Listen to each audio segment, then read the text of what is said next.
अस्सलाम वालेकुम एवरीवन। तो हम लोगों ने स्टार्ट किया था fractures of lower limb orthopaedic surgery में, और उसको कंटिन्यू करते हुए मैं आपको आगे बताती हूँ कि आगे बात हमारे पास जो अगला टॉपिक आता है वो है फ्रैक्चर्स अराउंड द नी। ठीक है, फीमर तक हमने कर लिए थे, फेमरल शाफ्ट फ्रैक्चर्स वो बड़ा इंपॉर्टेंट टॉपिक है। फ्रैक्चर अराउंड द नी का जो ये है ना, मतलब इसकी में जो आती है चीजें ये बहुत ज्यादा नहीं आती। एससीक्यूज की बात करूं, एमसीक्यू में कभी कभार अगर कोई बात आ जाए तो उस हिसाब से आपको बस थोड़ा सा ट्रीटमेंट से रिलेटेड पता होना चाहिए। एक बात तो आपको समझ आ गई होगी अब तक कि हमें जो मेन मकसद इस पूरी सर्जरी में है, खासतौर पर सिस्टेमिक सर्जरी में, वो ट्रीटमेंट और ट्रीटमेंट में भी सर्जिकल प्रोसीजर्स के नाम आना चाहिए। ठीक है, सर्जरी का मकसद ही है आपको उस चीज को डायग्नोस करना आना है, और उसके बाद आपको पता होना चाहिए कि what is the management case of the patient. तो आपको उसी हिसाब से जरा सा मैं नो हाउ देती जाती हूँ, और आगे जो इसमें चीजें एससीक्यू में आती हूँ मैं आपको बता देती हूँ। तो नी के अराउंड आपको पता है कि नी जॉइंट बना हुआ होता है। वैसे तो अगर हम डिटेल में बात करें तो बहुत कुछ हो सकता है, मतलब बात नहीं। इसमें ये फीमर है ऊपर, ठीक है, फीमर के नीचे एक तरफ आपकी टिबिया आ जाती है, एक तरफ फिबुला आ जाती है। ये टिबिया है, ये फिबुला आपकी पतली सी बोन आ गई, और इसके ऊपर पटेला भी पड़ी हुई होती है। ठीक है, ये आपका नी जॉइंट होता है। अब आपको पता है कि यहाँ पर जो हमारे पास फ्रैक्चर्स अराउंड द नी होते हैं उसमें हमने 4 तरह की टाइप्स है जो हमने पढ़नी है, और हमारे लिए इतनी रिक्वायर्ड है, बल्कि ये भी जानना है। First of all is the supracondylar fracture of the femur. Femur के ये जो नीचे डिस्टल एंड पे 2 कॉन्डाइल्स होते हैं, उससे ऊपर ऊपर फ्रैक्चर, मतलब जाहिर सी बात है कि नी जॉइंट के अराउंड होगा। इस जगह पर अगर फ्रैक्चर होता है उसको कहते हैं सुप्राकंडाइलर फ्रैक्चर ऑफ द फीमर।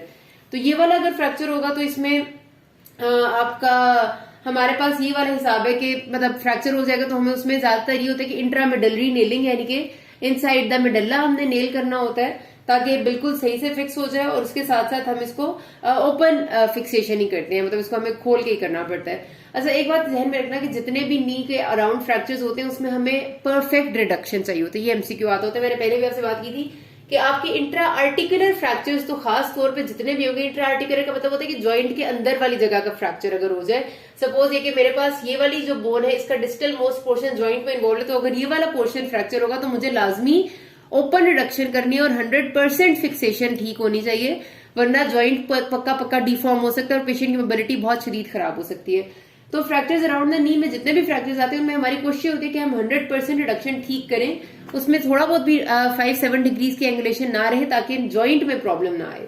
तो यहाँ पर जो फ्रैक्चर आएगा उसको हमने ओपन ठीक करना है, ओपन रिडक्शन करनी है, और इंट्रामेडलरी नेल लगा देना है, nothing else. Intra articular T और वाई फ्रैक्चर, अब ये वही बात है कि आपका बिल्कुल जॉइंट के अंदर से बोन जो है वो टी या वाई शेप में, मतलब जो इसकी अगर मैं कोरोनल व्यू में देखूं, मतलब मैं इधर से दरमियान से इसको काटूं और बोन को देखूं, तो अगर फीमर सपोज ऐसे करके मुझे नजर आ रही है, मतलब पड़ी हुई अंदर से मैंने काटा है और काट की यूं पड़ी हुई नजर आ रही है, इसका अगर टी इस वाई शेप फ्रैक्चर हो जाए या टी शेप फ्रैक्चर हो जाए, मतलब वट एवर कुछ भी बोन का फ्रैक्चर हो जाए विच इज इंट्रा आर्टिकुलर, तो ये हमारे पास आ जाएगा इंट्राआर्टिकुलर फ्रैक्चर में। और इसमें भी हमें हर सूरत ओपन रिडक्शन ओपन करके वही open reduction and internal fixation करनी है। उसके लिए हमें जो भी प्लेट्स हैं, नेल्स हैं, स्क्रूज हैं, डिपेंडिंग अपॉन द कॉज हमें जो चाहिए वो लगाना है, लेकिन 100% गुड होना चाहिए। फिर टिबियल प्लेट्यू फ्रैक्चर हम तब कहते हैं जब हमारे पास जो टिबिया का जॉइंट वाला एंड है, मतलब ये टिबिया का प्लेट्यू समझ लें, जो टिबिया का पोर्शन जॉइंट बना रहा है वो टिबियल प्लेट्यू, और अगर उसका फ्रैक्चर हो जाता है तो टिबियल प्लेट्यू फ्रैक्चर कहते हैं हम इसको।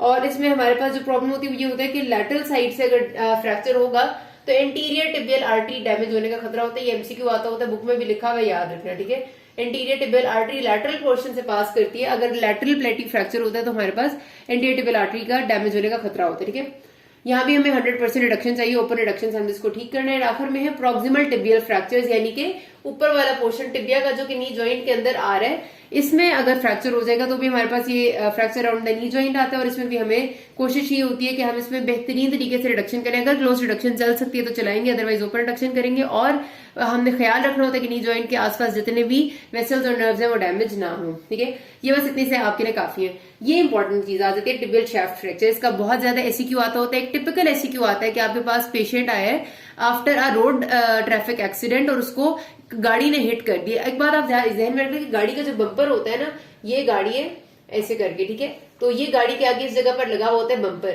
बम्पर एग्जैक्टली तकरीबन उस लेवल पे आया हुआ होता है जहां पर हमारी टिबिया है। मतलब अगर एक खड़ा हुआ बंदा इधर सामने आ जाए ना, एक सेकेंड, ये ठीक है, ये बंदे के टांगे, तो ये जो टिबिया वाला पोर्शन है ना टांग का, ये बम्पर के आगे आता है। मतलब एक नॉर्मल हाइट का खड़ा हुआ बंदा अगर गाड़ी के सामने आ जाएगा तो मोस्टली टिबिया ही उसके बम्पर से आके लगती है, सबसे पहला कांटेक्ट यही होता है।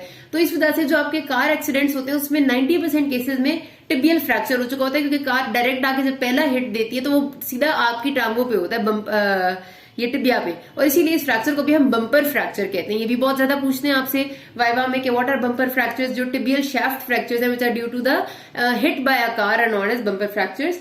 और उसमें हमारे पास एक दूसरी वजह ये होती है टिबिया के जल्दी फ्रैक्चर होने का कि टिबिया बहुत ज्यादा सबक्यूटेनियस है। आपने देखा होगा कि टिबिया हमारे पास उसके ऊपर बिल्कुल उसकी जो शिन होती है उसके ऊपर सिर्फ स्किन होती है, कोई मसल्स की कवरिंग नहीं होती टिबिया की जो हमारी टांग में नजर आ रही है हमें, मतलब जो सामने हमें महसूस हो सकती है। तो क्योंकि उसके ऊपर मसल की कवरिंग भी नहीं होती तो डायरेक्ट बम्पर आकर लगता है तो फ्रैक्चर बहुत जल्दी हो जाता है। तो इस वजह से टिबियल शाफ्ट फ्रैक्चर बहुत ज्यादा इंपॉर्टेंट है। लेकिन आपके पास सिर्फ ये कि आपको डायग्नोज करना आना चाहिए। जाहिर है अगर पेशेंट टिबिया गाड़ी से टकरा के आए और उसको कोई बम्पर फ्रैक्चर हो तो डेफिनेट सी बात है टिबियल शाफ्ट फ्रैक्चर ही होगा।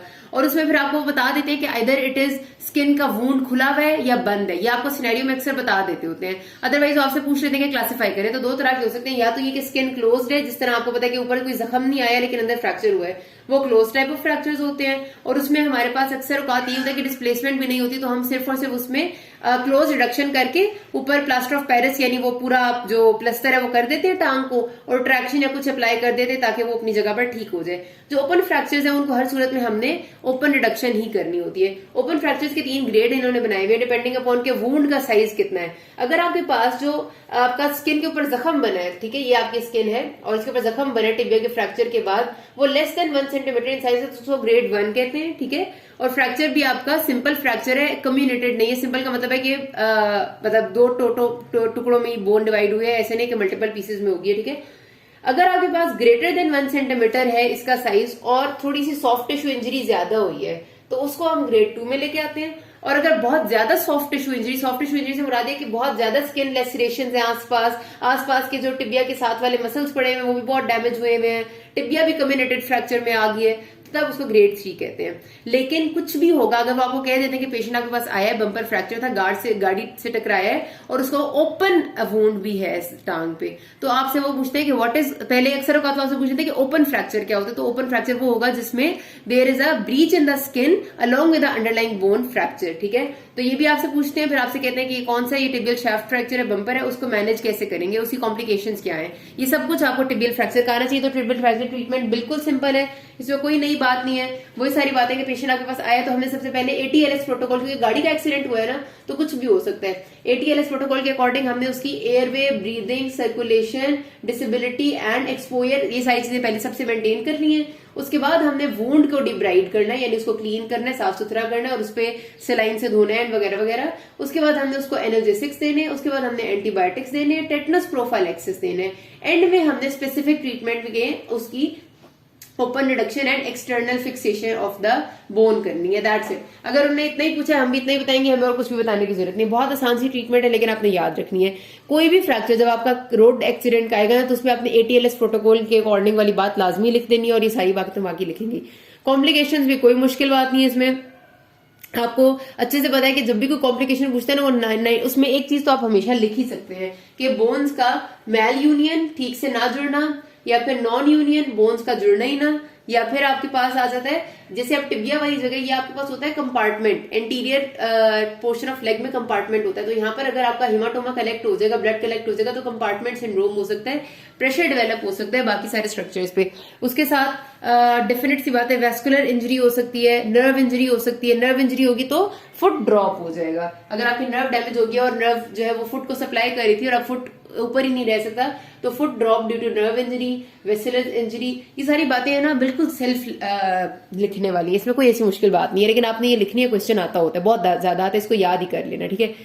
अब आ गया हमारा fracture of the pelvis. Pelvis is ऐसा फ्रैक्चर जिसमें शदीद ब्लड लॉस होता है। इसमें से वाइवा का क्वेश्चन, इसमें से MCQ अगर कोई आता है तो वो यही आपसे पूछते हैं कि एक पेशेंट आया था और उसको गिर गया वो पेशेंट जो है और उसको पेल्विक फ्रैक्चर, वो ज्यादातर ओल्ड पेशेंट्स ही होते हैं, और आप बताएं कि उसको मैनेज किस तरह करना है। वो आपको पेल्विक फ्रैक्चर से मैनेजमेंट जरूर पूछते हैं कि पेल्विक फ्रैक्चर्स की एक बात लाजमी आपने याद रखनी होती है कि ये कि इन फ्रैक्चर्स में ना शदीद किस्म का ब्लड लॉस होता है। एक सिंपल फ्रैक्चर भी आपका 1.5 से 2 लीटर ब्लड लॉस कर देते, तो हमें फौरन मैनेजमेंट करनी है और हिमाटोमा को कंट्रोल करना है, ब्लड लॉस को कंट्रोल करना है, ठीक है।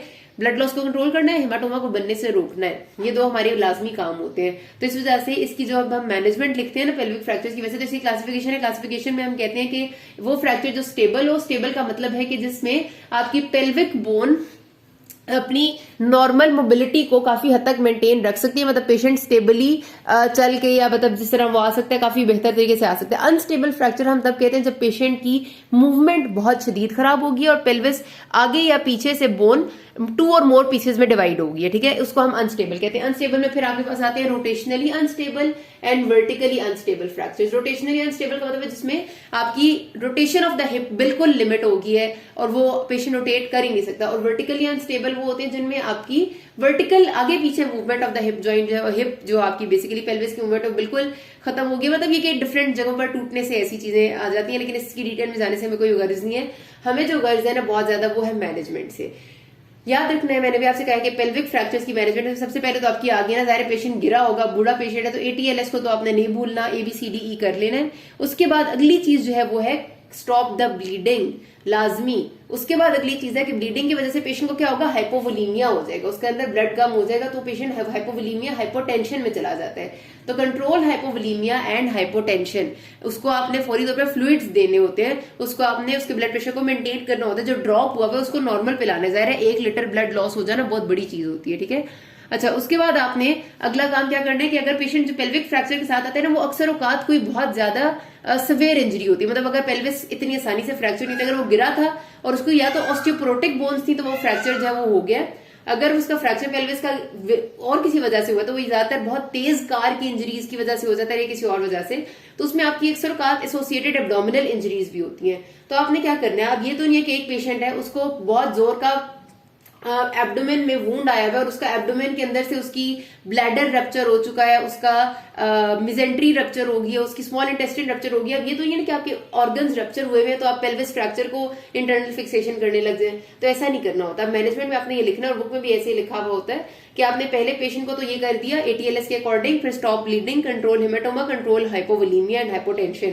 उसके बाद आपने क्या करना है कि अगर पेल्विक फ्रैक्चर मेजरली हुआ है तो आपने उसको खोल के एक मेजर सा फिक्स करना है, मतलब बस एक एक्सटर्नल फिक्सेटर अप्लाई कर देना, बिल्कुल क्लोज्ड अप्रोक्सीमेट रिडक्शन नहीं करनी होती। उसके बाद आपने क्या करना है कि एब्डोमिनल इंजरीज को पहले एड्रेस करना है। उसकी वजह ये होती है कि हमने क्यों पहले एब्डोमिनल इंजरीज को एड्रेस नहीं किया और पहले हमने मोटा सा एक्सटर्नल फिक्सेटर अप्लाई किया कि आपको पता है कि ये एब्डोमिनल कैविटी है अगर, तो ये आपकी पेल्विक कैविटी से कंटिन्यूसली इन कांटेक्ट कम्युनिकेशन में होती है। अगर ऐसा है कि हमारे पास यहाँ पेल्विक फ्रैक्चर है और पेल्विक फ्रैक्चर की वजह से जो है वो ब्लड पहले यहाँ पर लीक हो रहा है जिसको हमने बड़ी मुश्किल से रोका है, हम इसको पेल्विक फ्रैक्चर को एक मोटा सा फिक्सेटर अप्लाई करने के नहीं करते और हम एब्डोमेन में शुरू हो जाते हैं, तो क्या होगा कि एब्डोमेन का जितना ब्लड लॉस हो रहा होगा वो सारा का सारा कलेक्ट होकर नीचे आ रहा होगा। और जब नीचे कलेक्ट होकर आ रहा होगा तो नीचे भी फ्रैक्चर, और फ्रैक्चर से निकल के हो सकता है आपकी थाई रीजन में जा रहा हो। तो आपके लिए at the end of abdominal surgery यहाँ की सारे के सारे ब्लड लॉस को और ब्लड कलेक्शन को कंट्रोल करना इम्पॉसिबल हो जाता है, आप कर ही नहीं पाते। जितनी देर में आप एब्डोमिनल विसरा को चेक करते हैं और उनको ठीक करते हैं उतनी देर में नीचे इतना ज्यादा फ्लूइड और ब्लड और सब कुछ कलेक्ट हो चुका होता है और वो पता नहीं कहां तक जा चुका होता है कि आपके लिए इम्पॉसिबल हो जाता है कि आप अब इसको ठीक करें। तो इसलिए आपका पहले लाजमी होता है कि आपने नीचे एक एक्सटर्नल फिक्सेटर अप्लाई कर देना है ताकि यहाँ वाली चीज वही कंट्रोल हो जाए। उसके बाद आप एब्डोमिनल ऑर्गन्स पे शुरू हो, उनको कंप्लीट करें, फिर आप दोबारा से इसको ठीक करेंगे। दिस इज द रूल, ठीक है। और इसको ठीक किस तरह करना है, जाहिर है open reduction, external fixation with plates, nails, screws, whatever needed, ये बात ध्यान में रखनी है। अच्छा, लास्ट आ जाते हैं आपके acetabular fracture. Acetabulum is the cavity जिसके अंदर आपको पता है फीमर का हेड फिक्स होता है और ये आपके पास कभी आता तो नहीं है, लेकिन वही बात है कि अगर ये अनडिस्प्लेस्ड होगा तो इसको हम कोशिश करते हैं कि क्लोज रिडक्शन से ही ठीक कर दें, लेकिन अगर डिस्प्लेस्ड होगा तो हमने फिर इसको लाजमी तौर पे ओपन रिडक्शन करनी है। इसमें जो एलिमेंट्री और एसोसिएटेड क्लासिफिकेशन है इसकी उसकी तस्वीर देख लेते हैं ताकि आपको समझ आ जाए।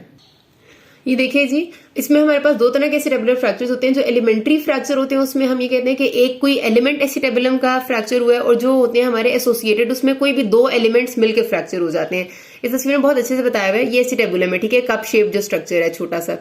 This is the interior wall, एक ये होगा, ये आपका पोस्टीरियर वॉल, ठीक हो गया। फिर यहाँ पर फ्रैक्चर आएगा तो इंटीरियर कॉलम, यहाँ पर आएगा तो पोस्टीरियर कॉलम, यहाँ आएगा तो ट्रांसवर्स। याद रखना बहुत आसान है, दीज आर द एलिमेंट्री। और अगर दो मिल जाएंगे, जैसे दो कॉलम आपस में मिल गए, फिर एंटीरियर कॉलम और इधर से ट्रांसवर्स मिल गया, टी शेप हो गया, तो ये सारे आपके आ जाते हैं एसोसिएटेड, मतलब जिसमें कोई सी दो चीजें मिल जाती हैं। आपसे कोई पूछता नहीं होता, लेकिन एक जहन में चीज होनी चाहिए, अगर आपसे कोई पूछ ले तो आपको पता हो। यहाँ पर बात खत्म करते हैं, अगला चैप्टर शुरू करेंगे। किसी कोई मसला हो can ask me. Thank you.